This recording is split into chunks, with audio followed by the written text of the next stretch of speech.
All right, back to work as we dive into Da Vinci's Baby Boomer Survival Guide. It's available on Amazon and bookstores across the country.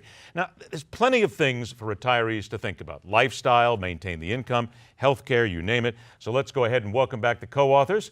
Nick Tate joins us here in studio. Barbara Rockefeller joins us via Skype. Barbara, hang on just a minute. I'm going to get to you in a moment. I'm going to start with Nick in this one here because the simple question here. Number one thing that retirees got to think about right off the bat.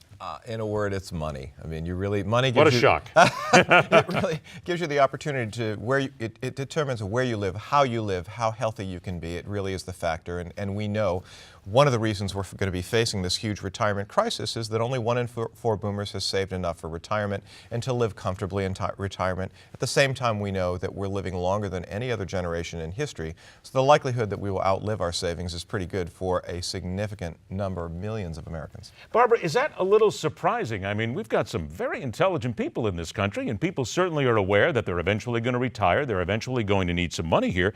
But the fact that they just don't seem to be that prepared at this point, I mean, that's why you wrote the book, certainly. It's a way to get them prepared, but the fact that they're not is a little bit mystifying, I guess.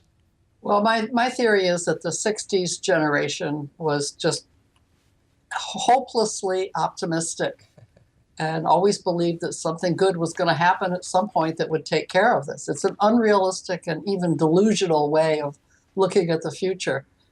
Things can only get better. Well, that's not necessarily true. Things can get worse. Let's go ahead then to the two phrases, Medicare, or the two names, if you will, Medicare and Social Security. Barbara, let's go ahead and tell people straight out, the old days of relying on these two things, over. Don't go any farther. Done, right? Yes, I agree.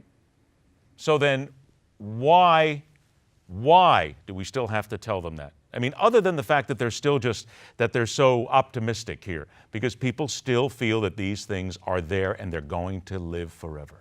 Well, I think the cure for the delusional idea that you can live on Social Security and Medicare is to go to the Social Security website, no matter how old you are, if you're 30 or 50 or 60, go to the Social Security website, which is easy enough to find, and input your information, and it will tell you exactly what your payout is going to be if you take your benefits at 62, 66, or 70. And that should be a bucket of cold water on people if they compare that number to their expenses today. One of the important things is that Medicare or Social Security payments go up, or they're adjusted for a cost of living that is the general consumer wage earners' cost of living, the thing that's published in the newspaper every month. But in fact, cost of living for older people, for retired people, is in fact much higher. And it's a significant amount, and that is due, of course, to the cost of medicine and medical care. And so you have to adjust your expectations about how much money you're going to need, again, by the cost of that medical care. And once you do that, then it's the bucket of cold water, because you don't have any. Got about a minute left here. Go ahead and answer that. I have a theory about why boomers have been dragging their feet on this.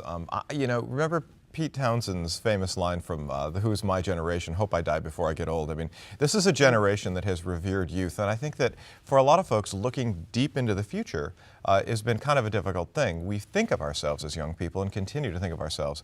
Don't want to think about what happens when we get old, but the truth is, if you don't, that phrase, hope I die before I get old, could take on kind of a chilling new meaning.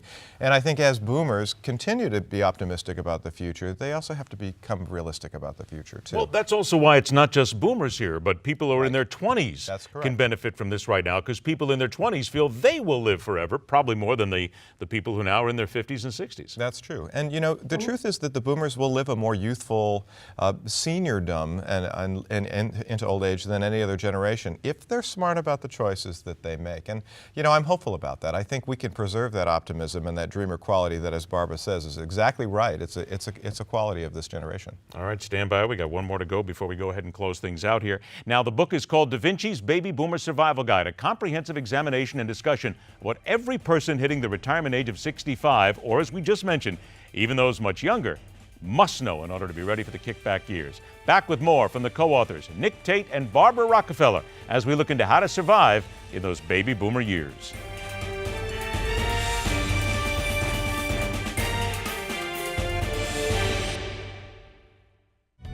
You can join millions of Americans turning off the old media for Newsmax TV. We're in over 40 million homes on DirecTV Channel 349, Dish Channel 223, and Verizon Fios Channel 115. And we're available online at NewsmaxTV.com or on Roku and Google TV. Plus, you can watch us anywhere in the world. Just download our free Newsmax TV app from your iPhone or Android. Do it today and find out why millions are tuning in Newsmax TV. For real news, better talk.